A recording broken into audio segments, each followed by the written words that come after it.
अन्त्यप्रवासीको रूपमा आउँदैछन् श्री रामकोट आधारभूत विद्यालयकी छात्रा कक्षा 4 मा अध्ययनरत छन् श्री नीलजा गैरे।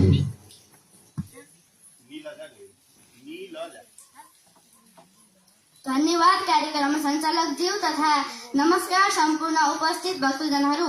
म श्री रामकोट आधारभूत विद्यालय कक्षा 4 मा अध्ययनरत छात्रा नीलजा गैरे। आज मिति 2082 साल 10 महिना 15 गतेका दिन श्री परमानन्द पञ्चवटी राम आश्रमले आयोजना गरेको श्री स्वस्तानी व्रतकथा वाचन गर्न गइरहेकी छु। बाँकी कथाबाटै लम्बरमा वरुरेन्द्र रुद्र मरुत स्तुन्वन्ति देवैस्तवे वेदे साङ्गपद कर्मोपनिषदे गायन्ति अंसामग ध्यानावस्थित तद्गतेन मनसा पश्यन्ति यं योगिनो यस्यान्तं न विदुः सुरासुरगण देवाय तस्मै नमः। श्रीमच्चन्दनचर्चितोज्ज्वलवपु शुक्लाम्बरा मल्लिका मालालङ्कृतकुण्डलविलसन् मुक्तावली शोभिता सर्वज्ञाननिदानपुस्तकधरा रुद्राक्षमालाधरा वाग्देवी वदनाम्बुजे वसतु मे त्रैलोक्यमाता चिरम्। मूकं करोति वाचालं पङ्गुं लङ्घयते गिरिं यत्कृपातमहं वन्दे परमानन्दमाधवम्। नमो भगवते तस्मै व्यासयमिततेजसे यस्ते पश्चात् वक्ष्यामि नारायणकथामिमाम्। नारायणं नमस्कृत्य नरं चैव नरोत्तमं देवीं सरस्वतीं व्यासं ततो जयमुदीरयेत्। अथ चतुर्थोऽध्याय। कुमारजी आज्ञा गर्नुहुन्छ, हे अगस्त्य मुनि, त्यहाँ उपरान्त विवाहको दिन विष्णु भगवान दक्ष प्रजापतिका घर जानुभयो। विराटीले कन्यादानको सामग्री तयार पार्न लगाइन्। विधिपूर्वक यज्ञ हुन लाग्यो। उता महादेव 20 भाग धतुरो खाएर अचेत भई दक्षको घर जाने कुरा बिर्सिसकेका थिए। यता विष्णुलाई चिन्ताले ढड्यो। मनै मन विचार गर्न लागे, कन्यादानको बेला भइसक्यो। मैले दान लिएपछि महादेवले लिन र मैले दिन हुँदैन, अब कसो गरौँ? यस्तै तर्क वितर्कमा डुबेका थिए। दैवको माया महादेवले चल्यास सम्झे। कन्यादानको दिन आजै हो। विष्णु पुगिसके होलान्। लग्नको बेला पनि भएकाले भन्ठानेर झटपट बुढो सन्यासीको रूप लिएर दक्ष प्रजापतिको घर आँगनमा कस्ता बेलामा पुगे भने दक्ष प्रजापतिले सतीदेवीको बुढी औला समाए। विराटीले सुनका कमण्डलुले जलको धारा दिन लागेको बेलामा भिक्षान्देही भन्दै तिनीहरूतिर हेरी, हे विष्णु, हे दक्ष प्रजापति, पहिले मलाई भिक्षा देऊ। भिक्षा नदिई कन्यादान लिनु दिनु गर्यो भने श्राप दिनेछु। यस्तो भिक्षुक सन्यासीको कठोर डरलाग्दो कुरा सुनेर विष्णु शान्त स्वरमा भन्नुहुन्छ, हे भिक्षुक, कन्यादानको समय आइसक्यो, तसर्थ कन्यादान सकिने बित्तिकै भिक्षा पाउनुहुनेछ। अहिले यहाँ आएर बस्नुहोस्। यस्तो कुरा सुनेपछि हुन्छ त लौ भनेर विष्णु बसेको ठाउँमा गएर बसे। उनले पनि आफ्नै आसनमा बस्न दिए। दक्ष प्रजापतिले केही विरोध गरेनन्। सतीदेवीको हात विष्णुको हातमा सुम्पने ठाउँमा विष्णुले आफ्नो मायाले छोपेर सन्यासी रूप महादेवको हातमा पारिदिए। यस व्यवहारले दुखी भएर दक्ष प्रजापति भन्न लागे, हे विष्णु, तिमी कपटी धूर्त रहेछौ। तिम्रो कुराको भरमा पर्दा सुनको लता जस्ती शरीर भएकी मेरी छोरी वृद्ध सन्यासीको हात परी साह्रै अनाथ भयो भनेर भन्दै थिए। त्यसतर्फ ध्यानै नदिएर इसाराले शिवजीसित बिदा मागेर विष्णु वैकुण्ठ धाममा गए। विष्णु गएपछि सतीदेवीलाई दक्ष प्रजापतिले भन्दछन्, हे पुत्री सतीदेवी, पापिष्ट विष्णुले गर्दा तिमी यो अवस्थामा पर्यौ। सन्यासी स्वामी पायौ हामी तिमीलाई पालौँला अहिले त्यसैसित जाऊ। यस्तो पिताको वचन सुनि बहिनीहरूले देवता स्वामी पाएको सम्झेर मनमा ठुलो दुःख लागे तापनि बुद्धिमान भएको हुनाले आफूलाई सम्हालेर मेरो कर्ममा यस्तै लेखेको रहेछ भनेर चित्त बुझाइन्। कस्तै भए पनि मेरा बाबा महतारीले दिएका मेरा पति यिनै हुन् भनेर ईश्वर रूप मानिन्। सन्यासी रूप महादेवले सतीदेवले भने, हे स्त्री, अब यहाँ बसी के गर्नु, आफ्नो घर जानुपर्छ। तिम्रा माता पितासित बिदा मागेर आऊ। सतीदेवीले हवस् भनी माता पितासित बिदा मागिन्। दक्ष प्रजापति दम्पतिले ठुलो धैर्य गरेर बिदा दिए। अघि अघि सतीदेवी र तिनको पछि पछि महादेव हिँडे। सतीदेवीले फर्केर माता पितालाई प्रणाम गरिन्।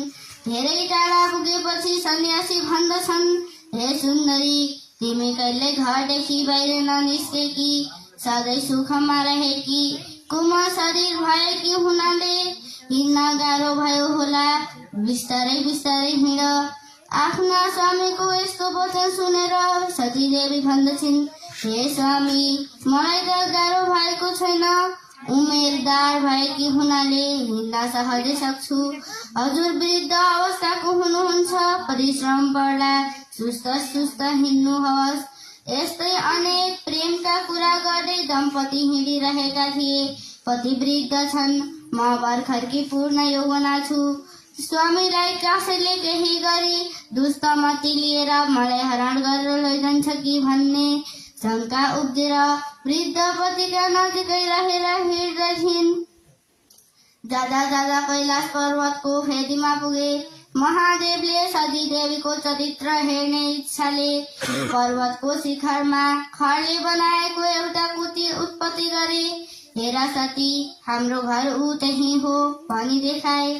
त्यो घरको आँगनमा पुगेपछि तिमी भित्र जाऊ, खानेकुरा केही भए खाएर भोक मेट, मलाई थकाइ लागेको छ, एकछिन पल्टन्छु भनेर 20 भाग धत्रो खाएर आँगनमा लम्पसार परेर सुते। सतीदेवीले त्यो घरको झोप्रोदेखि आफ्ना पिता दक्ष प्रजापतिको घर सम्झिन् र आफूलाई धैर्य दिन बिर्सेर आँखादेखि आँसु खसालिन्। झट्ट मेरो कर्मले यस्तै पायो भनेर मनमा धैर्य लिएर कुचोली घरभित्र पसी हेर्दा सबै ठाउँमा माकुरोको जालो र कसिङ्गर मात्र देखिन्। त्यसलाई कुचोले झारी सफा पारेर बढारिन्। स्वामी जग्गा भएपछि के खान दिने भनेर यताउति सबै खोजिन्, केही पाइनन्। आकुल व्याकुल चित्त भए तापनि सन्यासी रूप महादेवका घोडामुनि आएर बसिरहिन्। महादेव बिउझनु भएन। 4 दिनपछि महादेव जग्गा हुनुभयो। जग्गा हुने बित्तिकै राता आँखा पारेर भन्न लागे, हे पापिनी स्त्री, मलाई बाहिर सुतेकै छाडेर आफूभित्र सुतिस्। त्यसो गरे तापनि तँलाई केही खानु पर्दैनथ्यो, के खाइनस् भनेर खै गरी हप्काए। अनि सतीदेवीले हँसिलो मुख पारेर यो कुरा भनिन्, हे स्वामी, हजुर निन्द्रामा मगन मस्त भएको देखेर जागा गराउन सकिन। म पनि सुतेकी छैन, यहाँ आएर बसिरहेकी छु। मैले त भण्डारमा जे भएका मिष्टान्नहरू खाएँ, अब हजुर के खानुहुन्छ?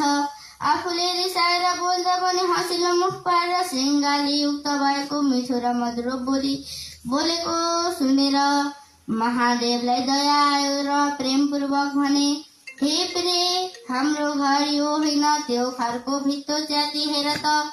त्यस्तो आश्चर्यले भरिएको मिठो शब्द सुनेर सतीदेवी भन्दछिन्, हे स्वामी, भएको घर बिगारेर नभएको घर कहाँ हेर्न जाने? फेरि बनाउनु पर्ने भयो भने हजुरको वृद्ध अवस्था र म स्त्री जाति कसले बनाइदेला? आफै अघि सरे पनि व्यस्तको परिश्रम आइलाग्नेछ। यस्तो तर्कयुक्त स्नेहले भरिएको वचनले सन्यासी रूप महादेव खुसी भएर जुरुक्क उठी घरको भित्तोमा लातले हानेर भत्काइदिए। तब तल टल्कने मणिमाणि तेरे भरिएको कैलाश पर्वतको दर्शन स्पष्ट देखिन्। सती देवीका मनमा मेरा पिताको घर भन्दा पनि राम्रो कसको घर रहेछ भन्ने शंका उठ्यो।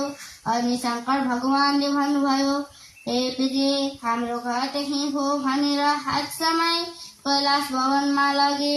हे प्यारी, यस भवनको चोकमा गाईको गोबरले मण्डलाकार पाटुलो पारेर लिप भने।